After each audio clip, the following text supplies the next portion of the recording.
الحمدللہ علی رب الانام والصلاة والسلام علی بدر التمام اما بعد فاعوذ باللہ من الشیطان الرجیم بسم اللہ الرحمن الرحیم۔ ناظرین، آج کا ہمارا درس شریعت احکام نکاح کے بارے میں ایک جدید مسئلے کے بارے میں صراحت کرنا ہے۔ مسئلہ یہ ہے کہ نکاح پڑھاتے وقت والد کے نام کی جگہ اس کی والدہ کا نام لے لیا یا سوتیلے باپ کا نام لے لیا، نکاح شرعاً درست ہوا یا نہیں ہوا، حکم شرع کیا ہے؟ تو شریعت مطہرہ کی روح سے نکاح کے درست ہونے کے لیے گواہوں کے ہاں اور لڑکی اور لڑکے کا آپس کے ہاں متعین ہونا ضروری ہے۔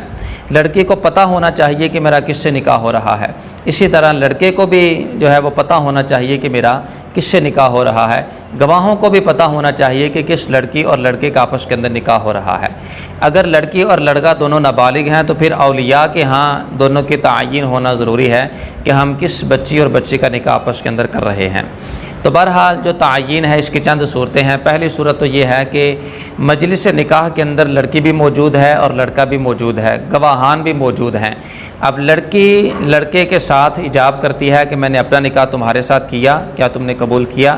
وہ کہتا ہے کہ میں نے قبول کیا۔ اب نکاح شرعاً درست ہو گیا، یہاں نام لینے کی بھی ضرورت نہیں ہے کیونکہ آپس کے اندر بھی یہ متعین ہے اور گواہوں کے ہاں بھی یہ متعین ہے۔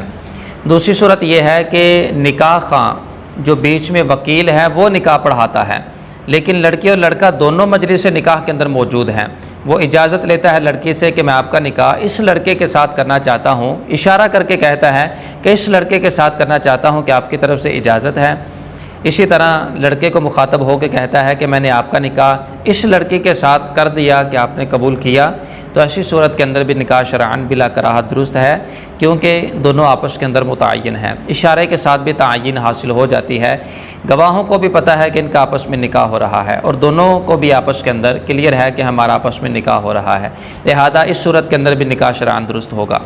تیسری صورت جو عموماً ہمارے پاکستان کے اندر رائج ہے کہ لڑکی مجلس نکاح کے اندر موجود نہیں ہوتی، وہ کسی دوسرے کمرے کے اندر موجود ہوتی ہے۔ تو جو نکاح خواہ ہوتا ہے وہ نکاح پڑھاتے وقت جب لڑکی کے پاس اجازت لینے کے لیے جائے گا تو پھر وہاں پر جا کر وہ لڑکے کا نام لے گا، لڑکے کا نام لے گا۔ اگر نام لینے سے لڑکا متعین ہو جاتا ہے لڑکی کے ہاں تو نام لینا کافی ہے۔ اگر ساتھ باپ کا نام لینے کی ضرورت پڑے تو پھر باپ کا نام لینا بھی ضروری ہے۔ اگر پھر بھی تعین حاصل نہ ہو تو پھر دادا کا نام لینا بھی ضروری ہے کہ میں آپ کا نکاح فلاں بن فلاں بن فلاں کے ساتھ کرنا چاہتا ہوں، کہ آپ کی طرف سے اجازت ہے؟ تو جب لڑکی کے پاس جا کر اجازت لی تو لڑکی کے ہاں متعین ہونا ضروری ہے کہ اس کا نکاح کس لڑکے کے ساتھ ہو رہا ہے۔ اب جب لڑکی کے پاس جا کر اجازت لیں گے تو لڑکے کا جب نام لیا تو باپ کے نام کی جگہ اگر ماں کا نام لیا تو لڑکی کو پتہ چل گیا کہ اس سے فلاں لڑکا مراد ہے، تو اب بھی نکاح شرعاً درست ہو گیا۔ اسی طرح سوتیلے باپ کا نام لے لیا اور لڑکی کو کلیئر ہے کہ جو ہے وہ فلاں لڑکے کے ساتھ میرا نکاح ہے جو کہ فلاں کا بیٹا ہے لیکن فلاں کی پرورش کے اندر ہے، یعنی اصل باپ اس کا کچھ اور ہے، لیکن یہ ہے کہ جو فی الحال جس کی پرورش کے اندر یہ لڑکا موجود ہے اس کا نام یہ ہے۔ تو جو سوتیلا باپ تھا اس کا نام لے کر لڑکی کے ہاں جو ہے وہ لڑکے کو متعین کیا گیا، لڑکی کو کلیئر ہو گیا کہ فلاں لڑکے کے ساتھ میرا نکاح ہو رہا ہے، تو اب بھی نکاح شرعاً درست ہو گیا۔ جو اس کا حقیقی باپ تھا اس کا نام نہیں لیا، پھر بھی نکاح شرعاً درست ہو گیا، اگرچہ چاہیے یہی کہ اصل جو حقیقی باپ ہوتا ہے اسی کا نام لینا چاہیے۔ بہرحال نکاح اپنی جگہ درست ہو گیا۔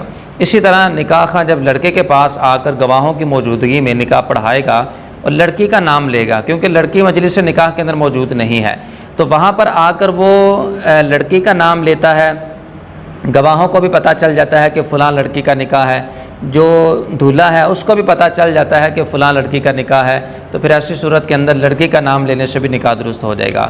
اور اگر اس کی ماں کا نام لے کر جو ہے وہ مخاطب کیا تو اگر گواہان کو یا جو لڑکا ہے اس کو کلیئر ہو جائے کہ فلاں لڑکی کے ساتھ میرا نکاح ہو رہا ہے جو کہ فلاں کی بیٹی ہے، اب بھی نکاح شرعاً درست ہو گیا۔ یا اس کے سوتیلے باپ کا نام لیا اور گواہان کو پتہ ہے کہ جو اس وقت فلاں بندے کی پرورش میں لڑکی ہے اس کا نکاح ہو رہا ہے اور اس کا نام لیا جا رہا ہے، تو اب بھی نکاح شرعاً درست ہو گیا۔ نکاح کے درست ہونے کے اندر کوئی کلام نہیں ہے، کیونکہ اصل جو مقصود تھا وہ لڑکی اور لڑکے کا نکاح کے اندر متعین ہونا تھا، جو کہ حاصل ہو چکا۔ لہٰذا جب تعین حاصل ہو جائے، وہ کسی بھی طریقے سے حاصل ہو، وہ چاہے اشارے کے ذریعے سے ہو جائے، وہ چاہے نام لینے کے ذریعے سے ہو جائے، حقیقی باپ کا نام لینے سے ہو جائے، یا والدہ کا نام لینے سے ہو جائے، یا سوتیلے باپ کا نام لینے سے ہو جائے، تعین حاصل ہو جائے تو نکاح شرعاً اپنی جگہ درست ہو جاتا ہے۔ نکاح کے اندر کسی قسم کا کوئی مسئلہ پیدا نہیں ہوتا۔ باقی کوشش کی جائے کہ جو اس کا حقیقی باپ ہے اسی کا نام لیا جائے۔ اللہ تعالی ہم سب کو علم نافع عطا فرمائے، آمین بجاہ النبی الامین صلی اللہ علیہ وسلم۔